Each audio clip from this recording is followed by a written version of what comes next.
Kita awali informasi Sindo Siang hari ini pemirsa. Warga di Desa Kelatanlo, Kecamatan Wulang Gintang, Kabupaten Flores Timur yang terdampak erupsi Gunung Leutobi laki-laki masih mengungsi ke lokasi yang lebih aman.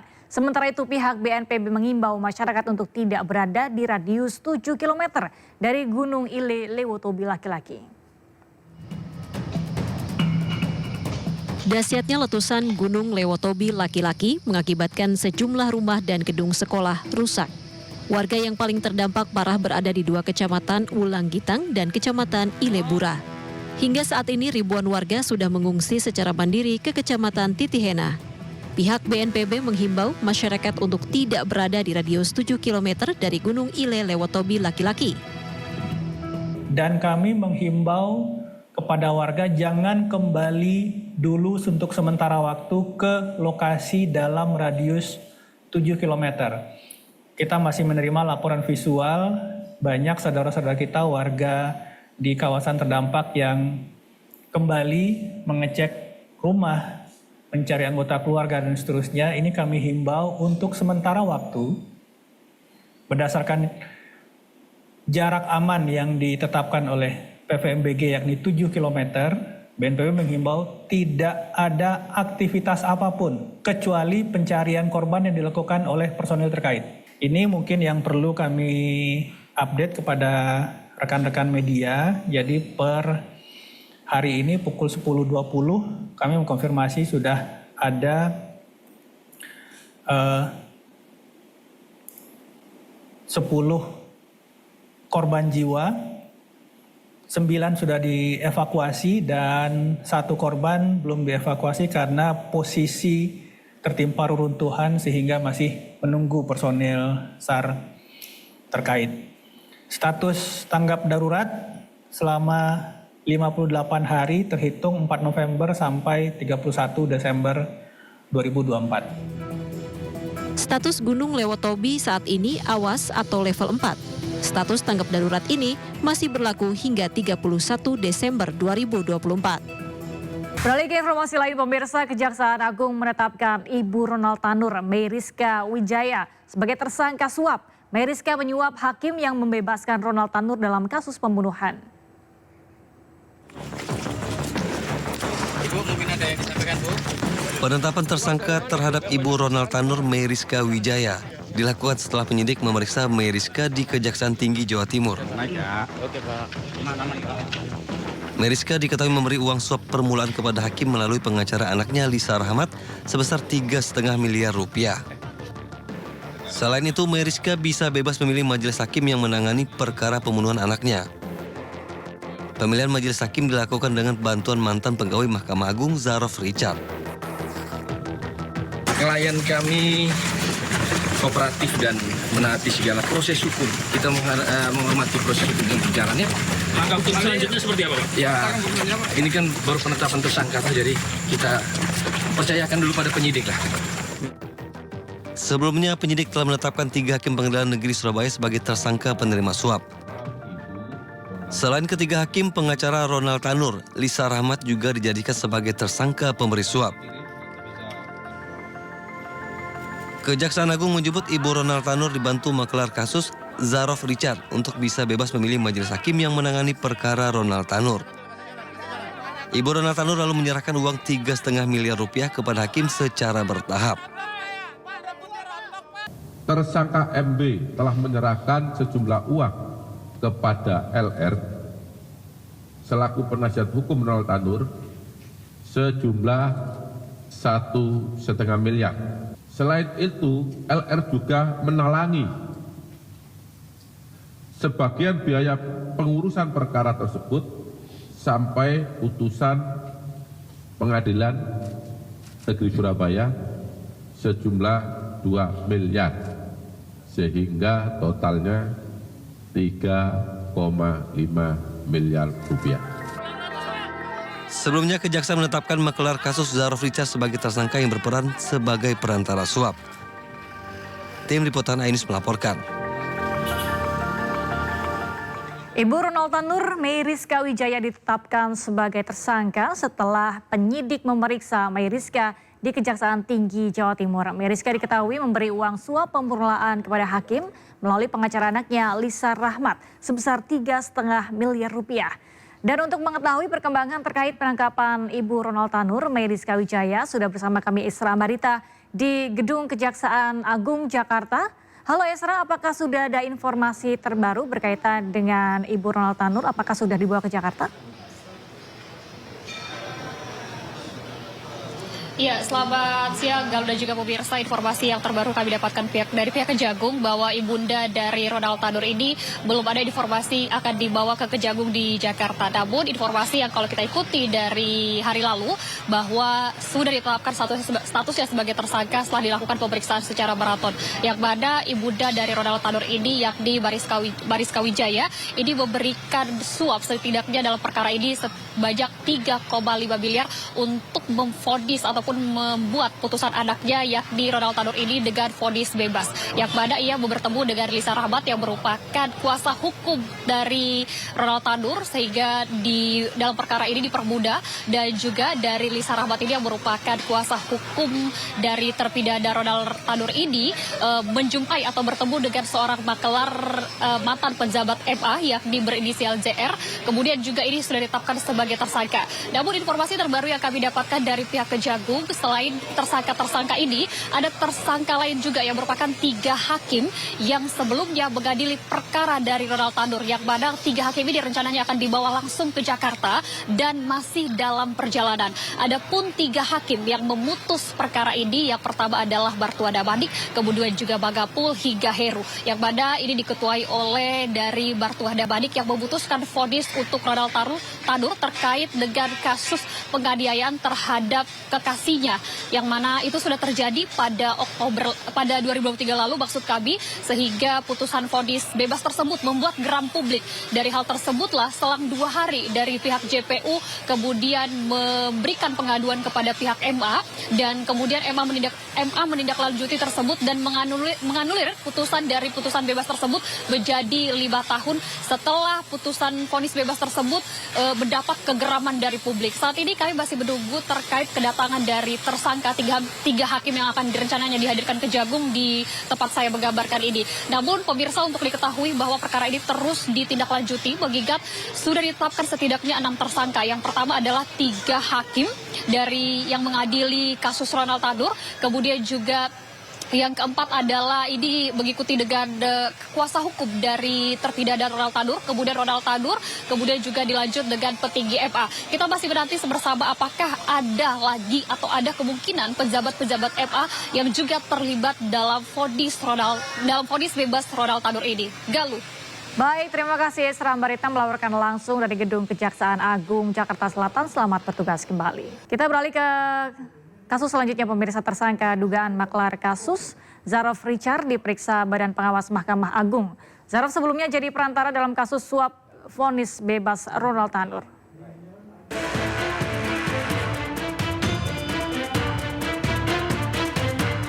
Ex-pejabat Mahkamah Agung sekaligus tersangka dugaan maklar kasus Zarof Richard tiba di Gedung Kejaksaan Agung Jakarta pukul 10:50 waktu Indonesia Barat. Zarof menjalani pemeriksaan oleh Badan Pengawas Mahkamah Agung atau Bawas MA dalam perkara dugaan pemufakatan jahat kasus suap vonis bebas terdakwa Gregorius Ronald Tanur di Pengadilan Negeri Surabaya.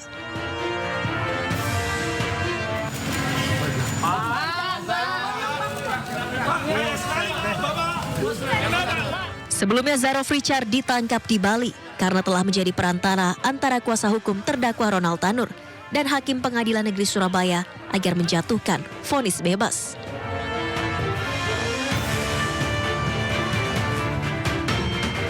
Kejaksaan Agung menyita uang tunai dari rumah Zarof Richard senilai lebih dari 920 miliar rupiah dalam pecahan mata uang asing.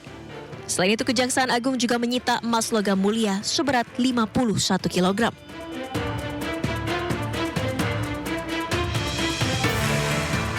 Zarof mengaku menerima uang tersebut dari tindakan kong kali kong perkara di Mahkamah Agung.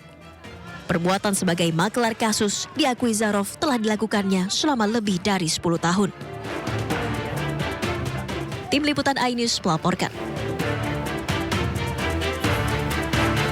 Kejaksaan Agung telah menyita uang tunai hampir 1 triliun rupiah dari rumah maklar kasus suap Ronald Tanur Zarof Richard.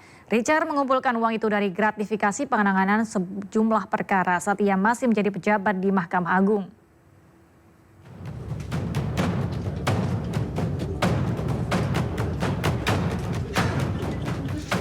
Kejaksaan Agung menyita uang dari rumah maklar kasus suap Ronald Tanur Zarof Richard. Nilai uang yang disita mencapai lebih dari 920 miliar rupiah dalam mata uang dolar Hong Kong dan euro. Selain itu, Kejaksaan Agung juga menyita emas logam mulia seberat 51 kilogram. Kasus suap dengan nilai fantastis lebih dari 1 triliun di lingkungan penegakan hukum ini terungkap setelah Hakim Pengadilan Negeri Surabaya diringkus tim gabungan Kejaksaan Agung di Surabaya, Jawa Timur pasca terbukti menerima suap dari Ronald Tanur, tersangka pembunuhan mantan pacarnya Dini Sera Afriyanti. 3 Hakim Pengadilan Negeri Surabaya yang diringkus tim gabungan Kejaksaan Agung tersebut yakni Erintua Damanik, Heru Hanindyo, dan Mangapul yang memvonis bebas Ronald Tanur. Saat penangkapan, Kejaksaan Agung menyita uang 20,38 miliar rupiah dari ketiga hakim serta pengacara Ronald Tanur, Lisa Rahmat yang bertindak sebagai pemberi suap. Sementara Zarof Richard bertindak sebagai perantara antara pengacara kepada hakim untuk membuat Ronald Tanur dinyatakan tidak bersalah.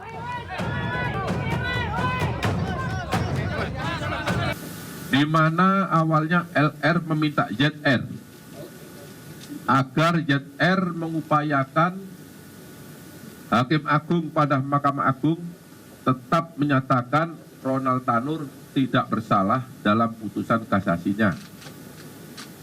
Dan LR menyampaikan kepada ZR akan menyiapkan uang atau dana sebesar 5 miliar untuk Hakim Agung, dan untuk ZR akan diberikan fee sebesar 1 miliar atas jasanya.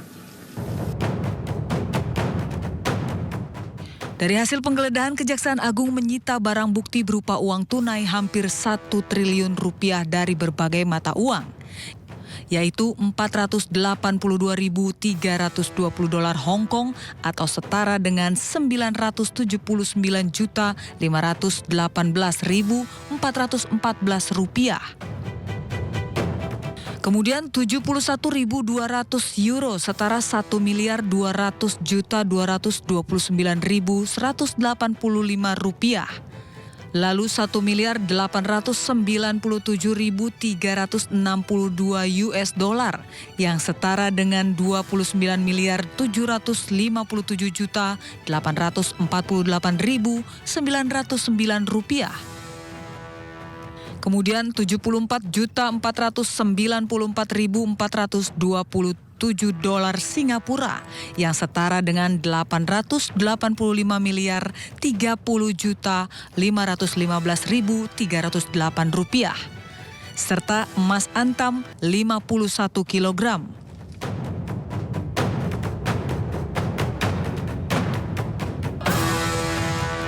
Zarof Richard mengaku mengumpulkan uang itu dari gratifikasi penanganan sejumlah perkara saat ia masih menjadi pejabat di Mahkamah Agung. Tim Liputan iNews melaporkan. Usai ditetapkan tersangka oleh Kejaksaan Agung, Tom Lembong melawan dengan akan mengajukan gugatan pra-peradilan. Bukti kuat dikantongi, diantaranya instruksinya hanya melanjutkan kebijakan Menteri Perdagangan sebelumnya.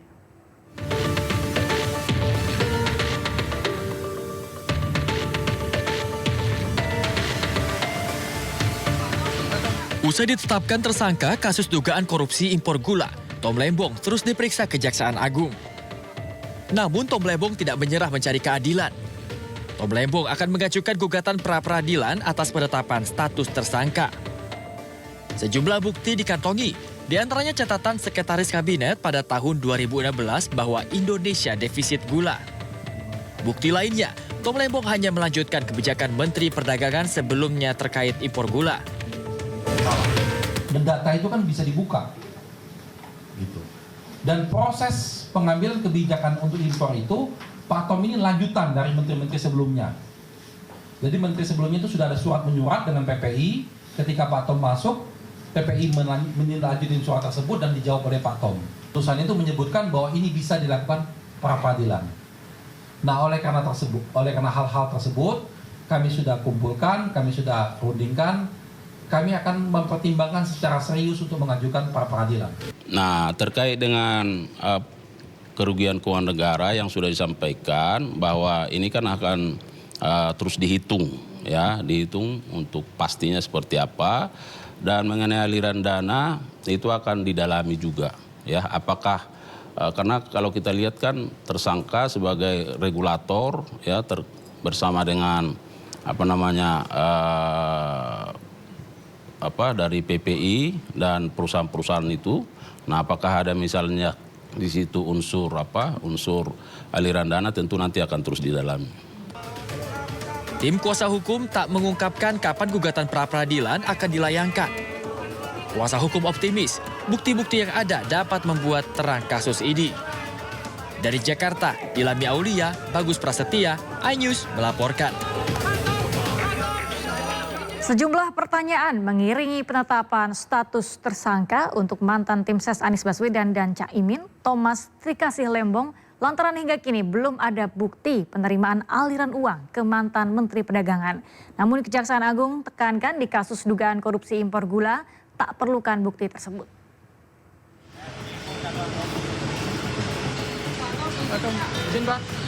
Menteri Perdagangan 2015-2016 Tom Lembong kembali diperiksa atas kasus dugaan korupsi impor gula. Tom Lembong tiba di Kejaksaan Agung Kamis pagi. Ia tidak berbicara kepada media dan langsung masuk untuk diperiksa.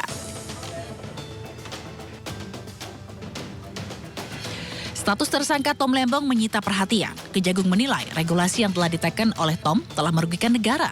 Meski saat ini aliran uang korupsi ke Tom Lembong masih diusut, namun penetapannya sebagai tersangka tidak melanggar aturan. Nah, terkait dengan kerugian keuangan negara yang sudah disampaikan bahwa ini kan akan terus dihitung, ya, dihitung untuk pastinya seperti apa, dan mengenai aliran dana itu akan didalami juga, ya, apakah karena kalau kita lihat kan tersangka sebagai regulator, ya, bersama dengan dari PPI dan perusahaan-perusahaan itu. Nah, apakah ada misalnya di situ unsur aliran dana, tentu nanti akan terus didalami. Mantan Menteri Perdagangan Thomas Lembong ditetapkan sebagai tersangka kasus dugaan korupsi impor gula. Thomas diduga menyalahgunakan wewenang saat menjadi Menteri Perdagangan tahun 2015 hingga 2016. Kini Tom Lembong ditahan di Rumah Tahanan Salemba, Jakarta. Selain Thomas Lembong, Kejagung juga menetapkan satu orang tersangka lain berinisial DS yang merupakan Direktur Pengembangan Bisnis PT PPI. Kejaksaan Agung mengaku tidak ada unsur politisasi dalam penetapan tersangka Tom Lembong. Mereka mengklaim penetapan status itu murni berdasarkan alat bukti. Tim Liputan iNews melaporkan. Majelis Hakim memvonis 20 tahun penjara Yuda Arfandi, terdakwa perkara pembunuhan Dante, putra artis Tamara Tiasmara di Pengadilan Negeri Jakarta Timur. Yuda Arfandi terbukti melakukan pembunuhan berencana dengan menenggelamkan korban di kolam renang.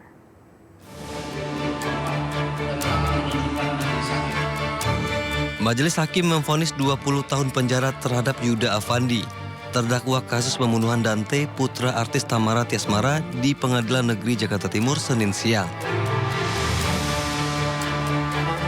Putusan ini lebih ringan daripada tuntutan jaksa yang menuntut terdakwa dihukum mati. Terdakwa Yuda Afandi terbukti membunuh Dante secara berencana dengan menenggelamkan korban sebanyak 12 kali dengan durasi waktu yang berbeda-beda. Menyatakan terdakwa Yuda Arfandi secara sah dan meyakinkan bersalah melakukan tindak pidana pembunuhan berencana sebagaimana dakwaan pertama primer penuntut umum. 2. Menjatuhkan pidana terhadap terdakwa Yuda Arfandi oleh karena itu dengan pidana penjara selama 20 tahun.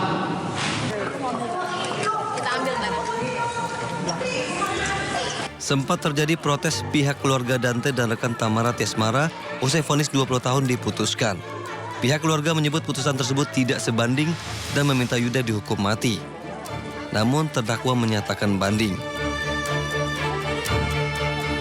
Dengan polis apapun itu, tahun mau seumur hidup mau hukuman mati, itu nggak akan pernah bisa mengembalikan dana lagi. Jadi dengan polis itu tadi dan dia minta banding, gimana ya, aku juga agak bingung untuk itu. Sebelumnya Dante tewas usai ditenggelamkan Yuda saat latihan berenang di kolom pondok Kelapa Duren Sawit, Jakarta Timur. Korban dibenamkan sebanyak 12 kali di kolam sedalam 1,5 meter. Tim Liputan iNews melaporkan. Kita ke kasus lain, pemirsa. Susno Duaji, mantan Kabareskrim Polri dan Reza Indragiri hadir dalam sidang kelima guru honorer Supriyani yang didakwa menganiaya muridnya. Keduanya hadir secara virtual sebagai ahli penyidikan dan psikologi forensik. Sidang kasus Guru Supriyani terus bergulir di Pengadilan Negeri Andolo Senin siang. Kuasa hukum Supriyani menghadirkan Susno Duaji melalui virtual Zoom mantan Kabareskrim Polri sebagai ahli penyidikan yang dinilai mampu menjelaskan dugaan kejanggalan proses hukum terhadap guru honorer Supriyani. Menurut Susno, keterangan anak tidak bisa dijadikan sebagai alat bukti. Bukti forensik maka itu nggak ada gunanya juga. Keterangan saksi walaupun 1000, kalau hanya saksi aja nggak ada gunanya. Apalagi keterangan anak, apalagi keterangan anak tidak bersesuaian. Itu bukanlah alat bukti. Hadir pula saksi ahli psikolog forensik Reza Indragiri via virtual Zoom dalam sidang ini. Sekali lagi, menurut kajian atau menurut penelitian kualitas keterangan saksi dari anak-anak memang acap dipertanyakan, maka rekomendasi saya adalah siapapun itu, otoritas penegakan hukum manapun itu, harus menaruh sikap ekstra hati-hati. Supriyani terdakwa penganiayaan muridnya M dilaporkan orang tuanya anggota polisi ke polsek tempat ia bertugas April lalu hingga ditahan selama sepekan walau akhirnya ditangguhkan. Dari Kabupaten Konawe Selatan, Sulawesi Tenggara, Febriono Tameng melaporkan. Kreator konten joget ayam patuk, Gudawan atau Satbor, resmi ditetapkan sebagai tersangka bersama rekannya terkait promosi judi online. Keduanya terbukti menerima hadiah dari website judi online saat siaran langsung di media sosial. Gunawan alias Satbor dan rekannya Ahmad Supendi alias Towet hanya bisa tertunduk lesu saat awak media mengejarnya. Keduanya telah ditetapkan tersangka oleh Satreskrim Polres Sukabumi karena diduga mempromosikan judi online di akun media sosialnya. Adapun peran keduanya yakni Ahmad Supendi mentransmisikan akses situs judi online saat melakukan live streaming. Sementara Gunawan Satbor selaku pemilik akun dianggap membiarkan pemberian hadiah atau saweran dari situs judi online. Keduanya terjaring patroli cyber oleh kepolisian saat melakukan siaran langsung di media sosialnya.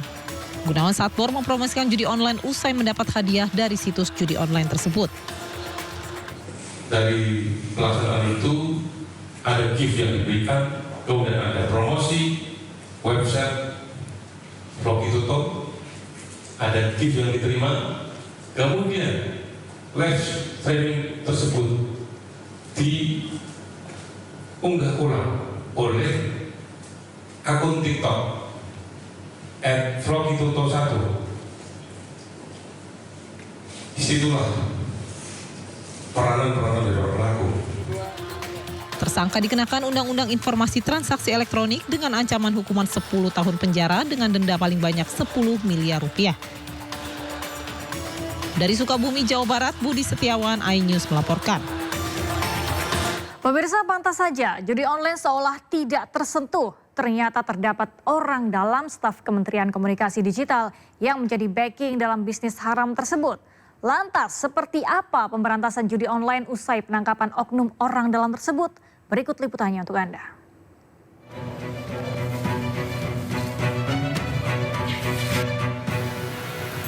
Tidak ada yang berbeda.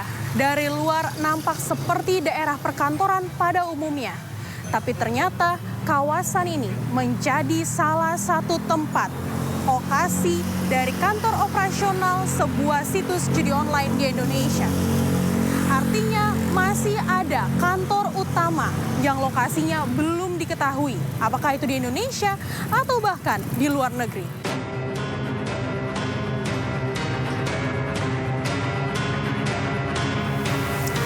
Penggerebekan di ruko ini dimulai dari lantai 1 hingga lantai 3. Total sebanyak 11 orang tersangka ditangkap di ruko ini. Kini total tersangka telah menjadi 14 orang.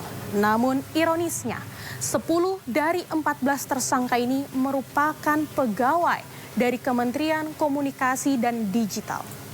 Hal ini tentunya sangat mengkhawatirkan. Bagaimana kita mampu menang melawan perang judi online? Ya, Presiden Prabowo Subianto siang ini melantik sejumlah pejabat negara, mulai dari Komisioner KPU, anggota Dewan Ekonomi, anggota Kompolnas, serta Kepala Otorita IKN. Dan langsung saja kita bergabung ke Istana Negara untuk mengikuti jalannya acara. Tentang pengangkatan Wakil Ketua dan anggota Dewan Ekonomi Nasional. Dengan rahmat Tuhan Yang Maha Esa, Presiden Republik Indonesia menimbang dan seterusnya, mengingat dan seterusnya, memutuskan, menetapkan dan seterusnya. Ke-1, mengesahkan pengangkatan antar waktu Iva Rosita sebagai anggota Komisi Pemilihan Umum dalam sisa masa jabatan tahun 2022-2027.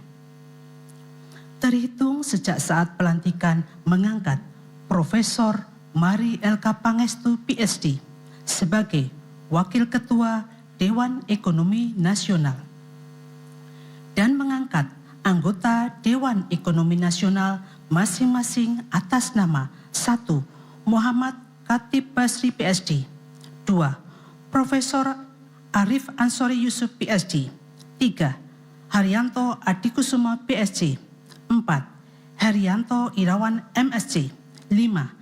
Septian Haryoseto MSc, 6. Muhammad Firman Hidayat SEMA. Kedua dan seterusnya ditetapkan di Jakarta pada tanggal 4 November 2024. Presiden Republik Indonesia Prabowo Subianto. Keputusan Presiden Republik Indonesia nomor 80M tahun 2024 tentang pemberhentian dan pengangkatan keanggotaan Komisi Kepolisian Nasional dan Keputusan Presiden Republik Indonesia nomor 151P tahun 2024 tentang pengangkatan Kepala Otorita Ibu Kota Nusantara. Dengan rahmat Tuhan Yang Maha Esa, Presiden Republik Indonesia menimbang dan seterusnya, mengingat dan seterusnya, memutuskan, menetapkan dan seterusnya. Ke-1, mengangkat dalam keanggotaan Komisi Kepolisian Nasional masa jabatan tahun 2024-2028 masing-masing. 1. Menteri Koordinator Bidang Politik dan Keamanan sebagai ketua merangkap anggota. 2. Menteri Dalam Negeri sebagai wakil ketua merangkap anggota dan mengangkat anggota Komisi Kepolisian Nasional masa jabatan tahun 2024-2028 masing-masing. 1. Menteri Hukum. 2. Inspektur Jenderal Polisi Purnawirawan Dr. Andes Arif Wicaksono Sudi Utomo. 3. Inspektur Jenderal Polisi Purnawirawan Ida Utari Purnama Sasi, MA. 4. Dr. Supardi Hamid, MSI. 5. Gufron SHI. 6. Muhammad Khairul Anam SH. 7. Dr. Yusuf SH MH. Mengangkat Dr. Insinyur Muhammad Basuki Hadi Mulyono sebagai Kepala Otorita Ibu Kota Nusantara. Kedua dan seterusnya ditetapkan di Jakarta pada tanggal 4 November 2024. Presiden Republik Indonesia Prabowo Subianto. Rohaniwan Islam untuk calon anggota KPU dimohon menuju tempat yang telah ditentukan.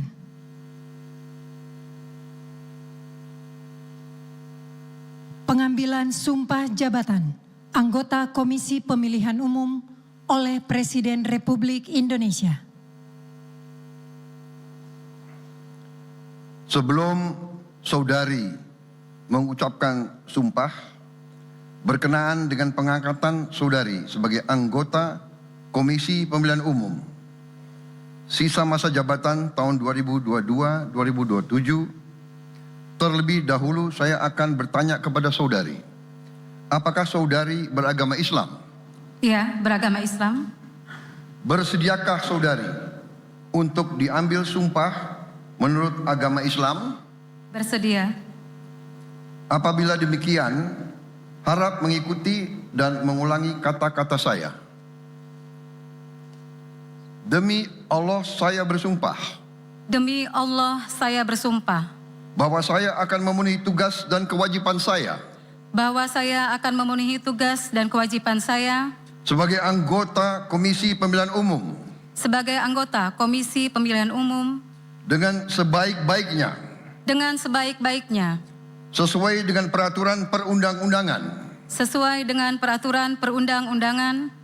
Dengan berpedoman pada Pancasila. Dengan berpedoman pada Pancasila. Dan Undang-Undang Dasar. Dan Undang-Undang Dasar. Negara Republik Indonesia tahun 1945. Negara Republik Indonesia tahun 1945. Bahwa saya. Dalam menjalankan tugas dan wewenang. Dalam menjalankan tugas dan wewenang. Akan bekerja dengan sungguh-sungguh. Jujur, adil dan cermat. Demi suksesnya pemilu anggota Dewan Perwakilan Rakyat.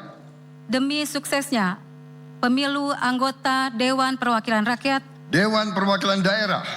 Dewan Perwakilan Daerah. Presiden dan Wakil Presiden.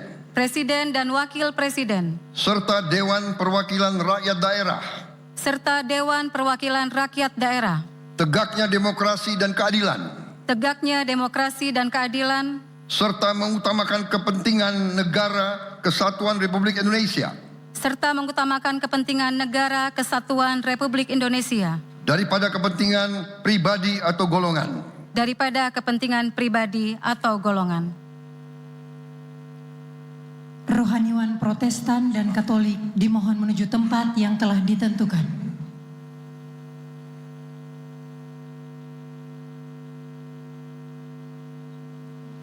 Pengambilan sumpah janji Wakil Ketua dan anggota Dewan Ekonomi Nasional, keanggotaan Komisi Kepolisian Nasional, dan Kepala Otorita Ibu Kota Nusantara oleh Presiden Republik Indonesia. Sebelum saya mengambil sumpah janji berkenaan dengan pengangkatan saudara-saudara sebagai Wakil Ketua Dewan Ekonomi Nasional, sebagai anggota Dewan Ekonomi Nasional, sebagai anggota Komisi Kepolisian Nasional, dan sebagai Kepala Otorita Ibu Kota Nusantara, terlebih dahulu saya akan bertanya kepada saudara-saudara. Bersediakah saudara-saudara untuk diambil sumpah janji menurut agama masing-masing? Bersedia. Apabila demikian, harap mengikuti dan mengulangi kata-kata saya. Bagi saudara-saudara yang beragama Islam, demi Allah saya bersumpah. Demi Allah saya bersumpah. Bagi saudara-saudara yang beragama Kristen dan Katolik, demi Tuhan saya berjanji. Demi Tuhan saya berjanji. Selanjutnya secara bersama-sama, harap mengikuti dan mengulangi kata-kata saya. Bahwa saya akan setia kepada Undang-Undang Dasar Negara Republik Indonesia. Undang-Undang Dasar Negara Republik Indonesia. Tahun 1945. Serta akan menjalankan. Segala peraturan perundang-undangan. Dengan seluruh-seluruhnya. Demi Dharma Bakti saya. Kepada bangsa dan negara. Bahwa saya dalam menjalankan tugas jabatan akan menjunjung tinggi etika jabatan. Bekerja dengan sebaik-baiknya. Dengan penuh rasa tanggung jawab. Bagi saudara-saudara yang beragama Kristen dan Katolik, kiranya Tuhan menolong saya. Kiranya Tuhan menolong saya. Rohaniwan dimohon kembali ke tempat semula.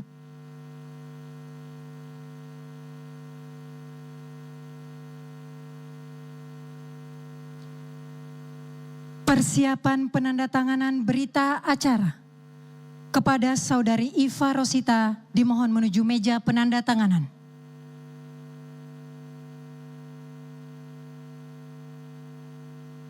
Kepada yang terhormat Presiden Republik Indonesia dimohon berkenan menuju meja penandatanganan.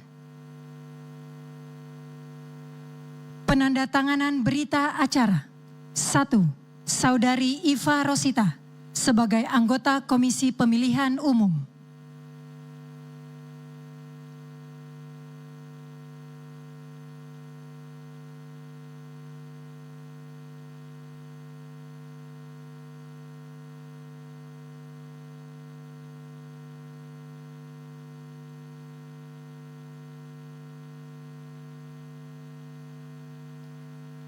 Dua, Profesor Mari Elka Pangestu sebagai Wakil Ketua Dewan Ekonomi Nasional.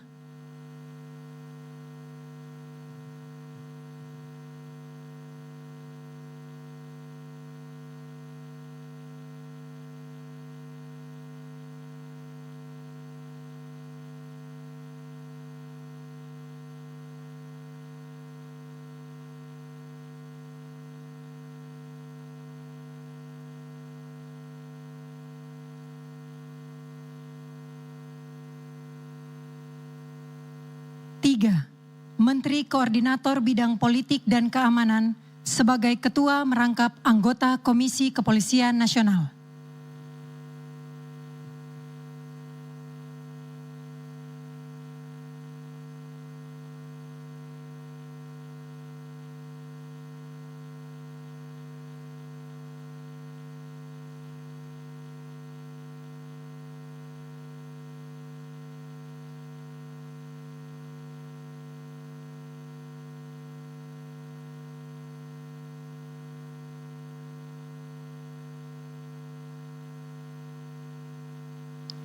Empat, Saudara Basuki Hadi Mulyono sebagai Kepala Otorita Ibu Kota Nusantara.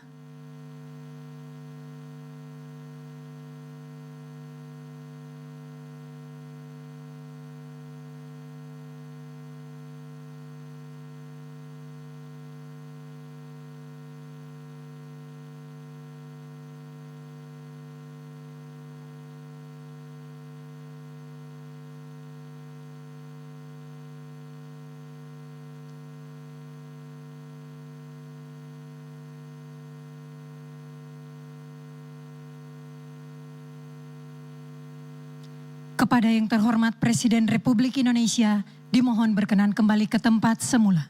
Anda kembali di Sido Siang, pemirsa. Presiden Prabowo Subianto Senin malam menggelar pertemuan tertutup dengan Presiden ke-6 Susilo Bambang Yudhoyono di kediaman SBY di Cikeas, Kabupaten Bogor, Jawa Barat.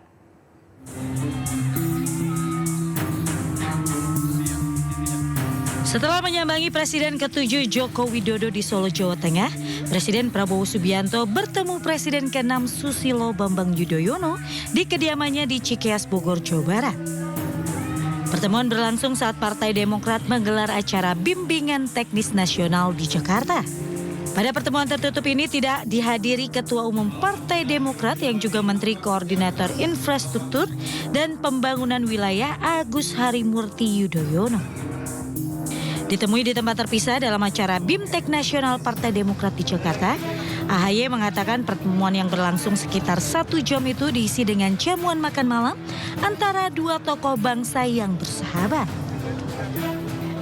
Dua sahabat, dua tokoh, dua pemimpin yang selalu ingin berbagi cerita, saling menguatkan satu sama lain.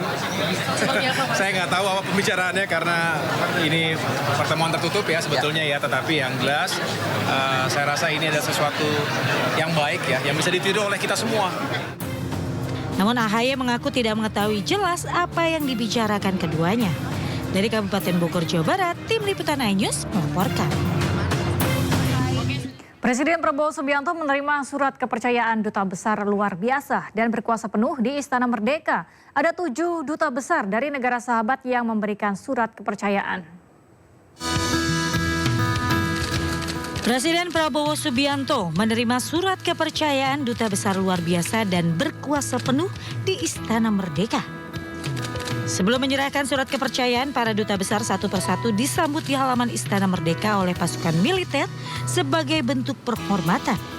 Penyerahan surat kepercayaan tersebut menandai dimulainya penugasan resmi para duta besar di Indonesia.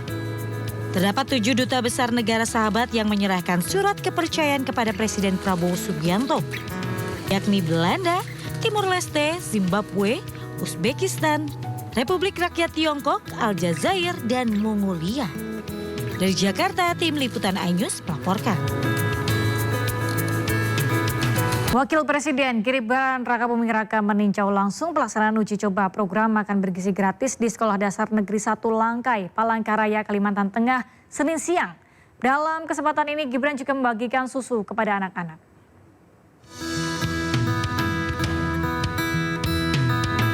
Tiba di SDN 1 Langkai, Palangkaraya, Kalimantan Tengah, Wakil Presiden Gibran Rakabuming Raka langsung menuju ruang uji coba program makan bergizi gratis.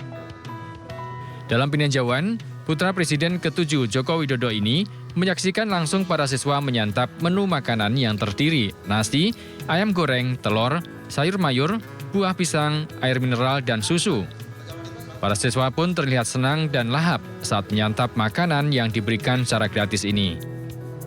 Pihak sekolah mengapresiasi program makan bergizi gratis karena menu bernilai Rp30.000 yang disediakan sangat bergizi dan bermanfaat bagi tumbuh kembang anak ke depan. Mudah-mudahan terus-menerus dilakukan untuk perbaikan gizi. Kalau besok ada nggak Bu? Besok belum tahu. Belum ada.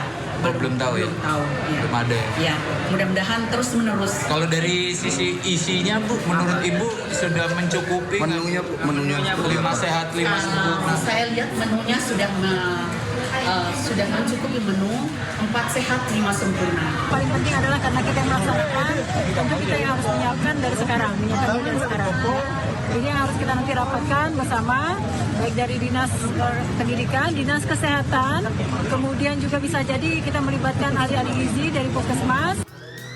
Program makan bergizi gratis ini merupakan program utama pemerintahan Prabowo Gibran yang nantinya bakal ditindaklanjuti pemerintahan Kota Palangkaraya untuk dilaksanakan secara merata di seluruh sekolah. Dalam kunjungannya, Wapres Gibran Rakabuming Raka juga membagikan susu dan buku gratis kepada para siswa. Dari Palangkaraya, Kalimantan Tengah, Ade Sata, iNews melaporkan. Guna mendukung program pemerintah makan siang gratis bergizi untuk siswa sekolah, petugas gabungan TNI Polri di Sidoarjo, Jawa Timur menggelar makan siang gratis bergizi di sejumlah sekolah yang berada di pelosok desa. Meski menempuh jarak dan waktu yang lama melalui jalur sungai, hal tersebut disambut positif oleh seluruh siswa.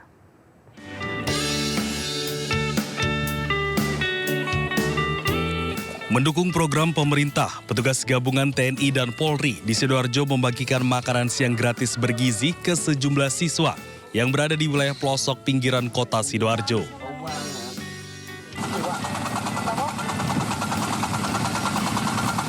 Salah satunya di sebuah sekolah dasar di kawasan Desa Pucukan, Gebang, Sidoarjo. Mereka tidak bisa dijangkau dengan jalan darat, petugas terpaksa membawa logistik makanan bergizi dengan menggunakan perahu dengan menyusuri sungai menuju SDN Gebang 2 yang berjarak sekitar 20 km dari pusat kota Sidoarjo. Hal tersebut disambut antusias dari seluruh siswa serta para guru. Mereka senang dengan kedatangan petugas yang akan membagikan makan siang gratis bergizi. Untuk menu yang diberikan terdiri dari 4 menu sehat, 5 sempurna, dan siswa juga diberikan sejumlah snack makanan ringan. Enak. Nah, enak nggak menunya? Enak. Sayur, ikan, sama susu. Ada buahnya juga? Ada. Ini perkenalan program pemerintah yang nantinya mungkin kami akan ajukan sekolah ini untuk mendapatkan program berkelanjutan. Menunya tadi kita siapkan 4 sehat 5 sempurna, itu ada ayam, ada telur, ada susu, ada buah-buahan, ada sayur, snack itu untuk tambahan buat dibawa pulang. Yang utama itu 4 sehat 5 sempurna itu. Program ini rencananya akan terus berkelanjutan di setiap sekolah meski lokasinya sulit dijangkau atau di pelosok desa. Dari Sidoarjo, Jawa Timur, Pramono Putra, iNews melaporkan.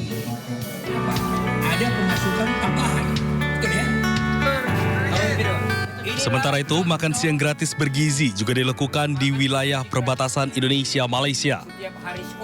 Pemprov Kalimantan Utara dan Pemkab Nunukan melakukan uji coba tersebut digelar di sejumlah sekolah di daerah terpencil di Desa Binusan, Kabupaten Nunukan.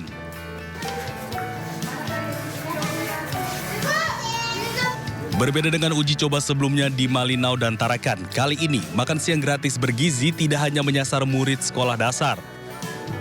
Namun sekolah menengah pertama dan sekolah luar biasa dapat merasakan program pemerintah ini. Sedangkan uji coba makan gratis di Nunukan disambut baik siswa-siswi sebagai penerima manfaat, serta disambut baik pihak sekolah. Begitu banyak siswa-siswa kami yang ekonominya sangat rendah. Dengan ada program ini akan membantu sekali untuk anak-anak yang membutuhkan makanan bergizi. Kebijakan yang terbitkan oleh pemerintah pusat sudah betul-betul berdasarkan fakta di lapangan. Begitu. Karena harga juga berbeda-beda kan. Pemerintah pusat cuma menganggarkan 15.000. Sementara di sini, tadi saya tanya kalau di kota Nunukan ini masih bisa 20.000. Tapi kalau di Krayan kayaknya nggak mungkin lagi 20.000 kan. Gitu. Tentu ada perbedaan. Itulah nanti kita laporkan bagaimana solusi terhadap kekurangan dana ini kan gitu. Diketahui program pemerintah makan siang gratis bergizi seharga Rp15.000 per anak dengan menu 4 sehat 5 sempurna. Sementara itu uji coba di Kalimantan Utara, setiap paket makanan yang dibagikan berkisar antara Rp20 sampai Rp22.000. Dari Nunukan, Kalimantan Utara, Usman Condang, iNews melaporkan. Pemirsa, anggur impor Shine Muscat akhirnya resmi dinyatakan aman dikonsumsi. Koordinasi 3 badan tidak menemukan residu pestisida dalam jumlah berlebih pada anggur Shine Muscat yang masuk pasar Indonesia. Namun tetap saja BPOM mengimbau masyarakat mencuci buah dengan baik dan bersih sebelum dikonsumsi.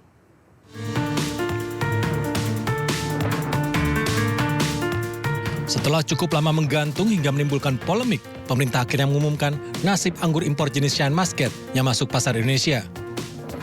3 badan telah melakukan pemeriksaan. Hasilnya, baik Badan Pangan Nasional, BPOM, maupun Badan Karantina Indonesia tidak menemukan residu pestisida dalam jumlah berlebih yang berbahaya jika dikonsumsi. 3 badan melakukan pemeriksaan terhadap anggur Shine Muscat impor dari Tiongkok. Badan Pangan Nasional menguji ratusan sampel anggur jenis Shine Muscat impor di berbagai daerah. Ditemukan 10% sampel positif mengandung residu pestisida meski dalam batas aman. Uji senyawa residu juga dilakukan untuk meneliti jenis pestisida yang digunakan. Hasilnya ditemukan 21 jenis senyawa dan masih dalam kadar aman untuk dikonsumsi. Dari hasil uji ini juga dinyatakan tidak ada senyawa berbahaya seperti dugaan dari pemberitaan di Thailand, yaitu klorpirifos dan endrin aldehyde. Ambang batas orang tua dengan anak hampir sama. Kenapa? Namanya racun. Oleh karena itu, kalau dia di bawah batas aman, berarti kan aman. Nah, tetapi tetap perlu dilanjutkan dengan pencucian. Karena sekecil apapun residu, itu tetap bisa berdampak kalau berakumulasi. BPOM dan Bapanas menegaskan terdapat batas maksimal residu. Jika tidak melewati batas tersebut, produk buah tidak berbahaya untuk dikonsumsi. Namun Bapanas BPOM juga Barantin tetap mengimbau masyarakat untuk selalu mencuci buah sebelum dikonsumsi dan jangan lupa meningkatkan konsumsi buah dalam negeri. Dari Jakarta, Hamzah Hasibuan, Seto Pratomo, Auliasyah melaporkan. Menko Pangan Zulkifli Hasan bersama Direktur Utama Perum Bulog melakukan pengecekan pasokan beras di Gudang Bulog Kelapa Gading, Jakarta Utara. Zulhas menyatakan stok beras di Gudang Bulog dipastikan aman hingga akhir tahun mencapai 2 juta ton.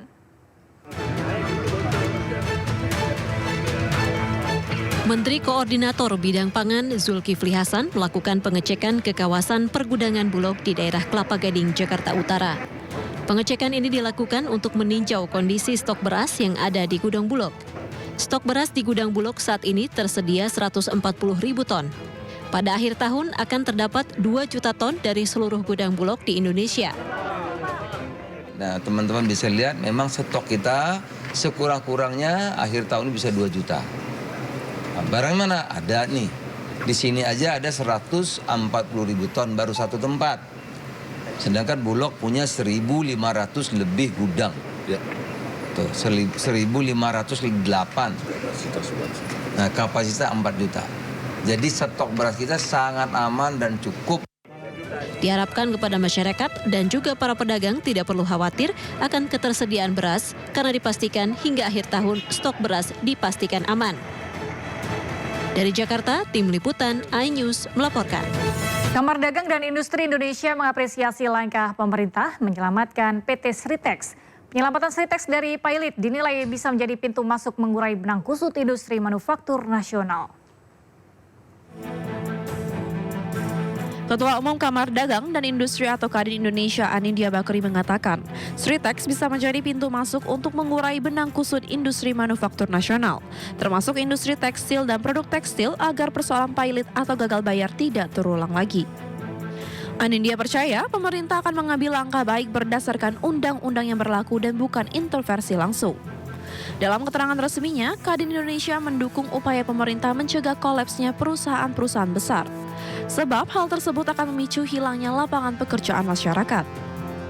Di sisi lain, penyelamatan Sritex bisa mendatangkan kemaslahatan bagi masyarakat banyak. Untuk itu, Kadin mengusulkan 3 prinsip. Yang pertama, harus mengedepankan kepentingan rakyat dengan mengindahkan hukum yang berlaku. Kedua, diperlukan pembenahan regulasi yang menghambat industri tekstil dan produk tekstil. Dan yang ketiga, stakeholders atau pemangku kepentingan di industri dan perdagangan TPT, baik pemerintah, pengusaha, dan pekerja, memiliki semangat kebersamaan dalam menggiatkan kembali industri tekstil dan garmen nasional ini. Ketiga middle ground atau jalan tengah ini harus menjadi landasan semua pihak untuk mengambil solusi yang terbaik bagi penyelesaian kepailitan Sritex. Di sisi lain, Kadin juga menilai banjir produk asing baik ilegal maupun legal yang mematikan industri dalam negeri terutama UMKM harus dicegah. Begitu pula peraturan yang tumpang tindih dan tidak adanya kepastian hukum harus segera diselesaikan, termasuk persoalan bea masuk, pajak pertambahan nilai, perizinan impor bahan baku, perizinan berusaha dan lingkungan, serta regulasi lainnya yang menghambat. Direktur Utama PT Pertamina Persero Nike Widiawati secara resmi telah dicopot dari jabatannya dan digantikan Simon Aloysius Mantiri. Komisaris Utama Pertamina juga mengalami pergantian yang saat ini dijabat Muhammad Iriawan atau yang biasa disapa Iwan Bule. Rapat Umum Pemegang Saham PT Pertamina Persero di Kementerian BUMN Senin pagi sepakat melakukan perombakan komisaris dan direksi PT Pertamina Persero. Berdasar hasil rapat tersebut, PT Pertamina Persero telah resmi memberhentikan Nike Widiawati dari kursi jabatan Direktur Utama Pertamina dan digantikan Simon Aloysius Mantiri. Selain itu, Pertamina juga memberhentikan Komisaris Utama Pertamina Ahmad Fikri Assegaf digantikan oleh Muhammad Iriawan. Ya, jadi hari ini RUPS PT Pertamina Persero telah melaksanakan pergantian susunan Dewan Komisaris dan juga Dewan Direksi PT Pertamina Persero Senin 4 November 2024 tadi pagi di Kementerian BUMN. Dari hasil RUPS tersebut diputuskan bahwa susunan Dewan Komisaris dan juga Dewan Direksi PT Pertamina Persero mengalami perubahan. Pemegang saham juga memberikan arahan kepada jajaran Dewan Komisaris dan Direksi Pertamina yang baru untuk melanjutkan kinerja Pertamina yang telah baik. Utamanya dalam mewujudkan ketahanan dan kemandirian energi di masa depan. Tim Liputan iNews melaporkan. Anda kembali menyaksikan Sido Siang, pemirsa. Kita ke informasi seputar pilkada menyerap aspirasi dari berbagai tokoh lintas agama. Menjadi salah satu cara kampanye pasangan calon gubernur dan wakil gubernur Jakarta nomor urut 1 Ridwan Kamil Suswono. Pasangan Ridho berkomitmen akan belanja masalah yang ada di tengah masyarakat untuk diimplementasikan dalam program kerjanya.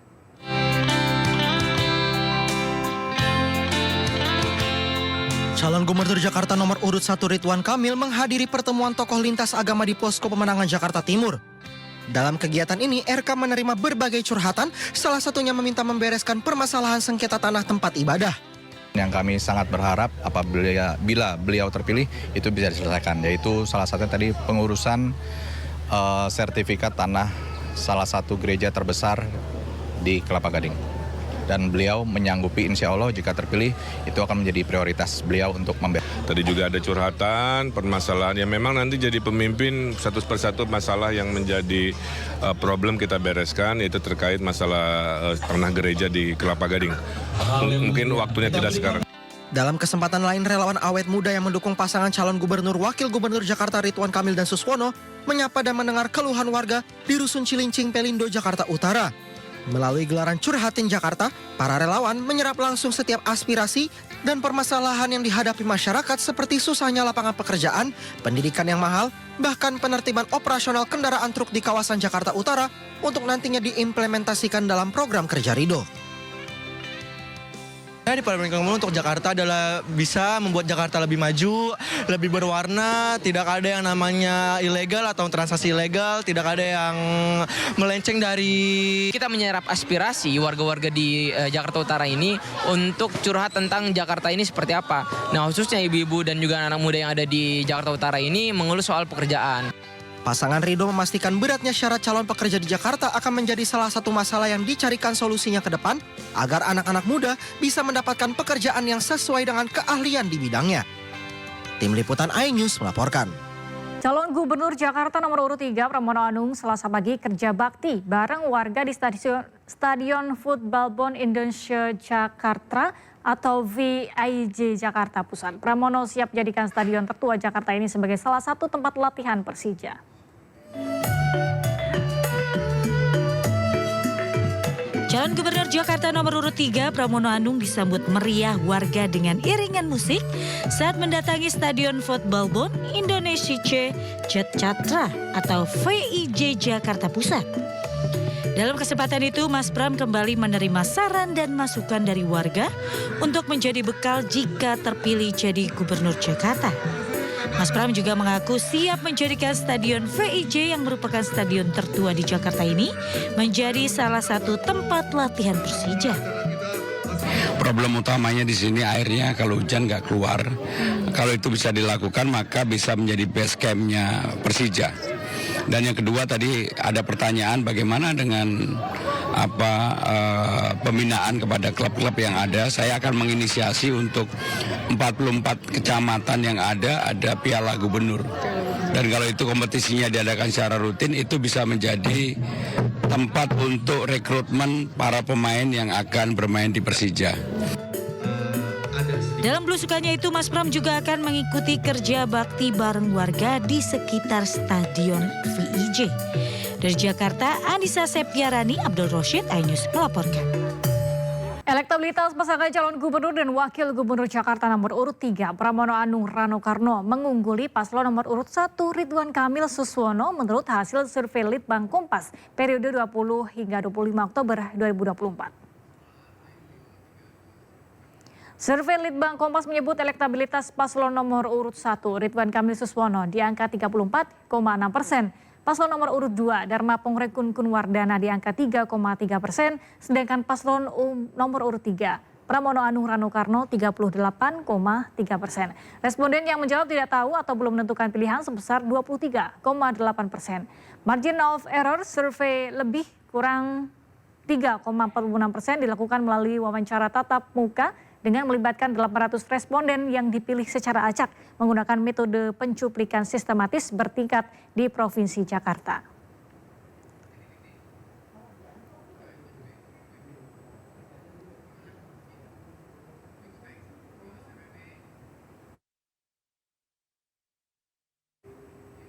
Sementara itu, menurut hasil survei lembaga LSI Denny JA, pasangan nomor urut 1 Ridwan Kamil Suswono unggul tipis dari paslon nomor urut 3 Pramono Rano Karno. Berdasarkan hasil survei yang dilakukan lembaga LSI Denny JA periode 16 hingga 22 Oktober 2024, elektabilitas Ridwan Kamil Suswono sebesar 37,4%.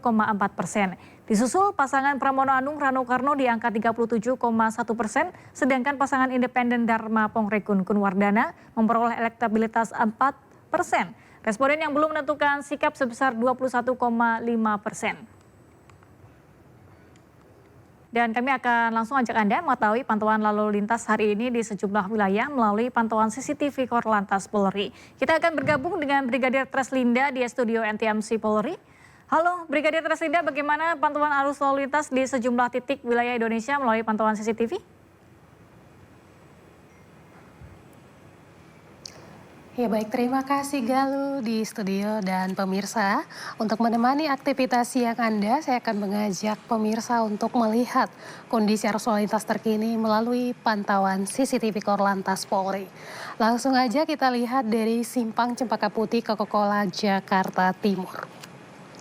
Arus lalu lintas dari arah Cempaka Putih yang akan mengarah ke Pulau Gadung ataupun Tanjung Priok saat ini terlihat mengalami antrian kendaraan di belakang traffic light mencapai 200 meter. Selepas traffic light pun kendaraan masih mengalami perlambatan. Dan di arah sebaliknya yaitu dari Cawang ataupun Tanjung Priok yang akan mengarah ke Cempaka Putih dalam keadaan ramai lancar. Kami harapkan juga para pengguna jalan untuk selalu berhati-hati mengingat kawasan ini dilintasi kendaraan angkutan barang yang akan keluar masuk pelabuhan Tanjung Priok. Hal ini perlu menjadi perhatian bagi pengendara roda 2 agar tidak ugal-ugalan di jalan. Kita beralih ke pantauan selanjutnya dari Pospol Ciawi, Jawa Barat.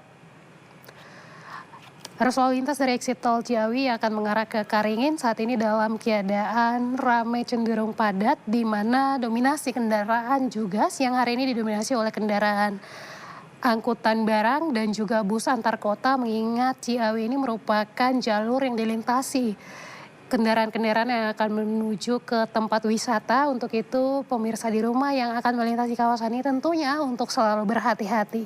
Sementara dari Gadok yang akan mengarah ke Tajur saat ini dalam keadaan ramai lancar. Dari Pospol Ciawi, Jawa Barat, selanjutnya kita beralih ke Simpang PDAM Malang, Jawa Timur. Arus lalu lintas dari Jalan Soekarno-Hatta yang akan mengarah ke Kota Malang saat ini dalam keadaan ramai lancar. Persendatan kendaraan sesekali terjadi di antrian traffic light. Dan di arah sebaliknya yaitu Kota Malang yang akan mengarah ke Jalan Soekarno-Hatta dalam keadaan relatif lancar. Harap para pengendara untuk selalu berhati-hati karena adanya perpotongan arus di kawasan Blimbing yang menjadi salah satu faktor penyebab adanya antrian panjang kendaraan juga di jalur ini. Dan pemirsa yang terakhir kita pantau dari Simpang Cokro Minoto, Bali. Arus lalu lintas dari arah Terminal Ubung yang akan mengarah ke Jalan Cokro Minoto saat ini dalam keadaan ramai lancar, dan dari Jalan Gatot Subroto Barat yang akan mengarah ke Jalan Gatot Subroto Timur juga dalam keadaan ramai lancar. Persendatan kendaraan juga terjadi di antrian traffic light, namun selepas traffic light kendaraan dapat melaju dengan kecepatan normal. Dan juga pemirsa, kami harapkan Anda untuk selalu berhati-hati, jaga jarak aman kendaraan Anda, serta ikutilah arahan dan juga petunjuk petugas kami yang berada di lapangan. Tentunya tertib di jalan, hal ini untuk mencegah terjadinya kecelakaan lalu lintas di jalan raya. Untuk mengupdate informasi-informasi seputar arus lalu lintas terkini, kami siap melayani Anda di 1500669 ataupun melalui SMS center kami di 9119. Galuh, kembali ke Anda di studio, silakan. Baik, terima kasih Brigadir Treslinda melaporkan dari studio NTMC Polri Jakarta. Selamat bertugas kembali dan salam presisi.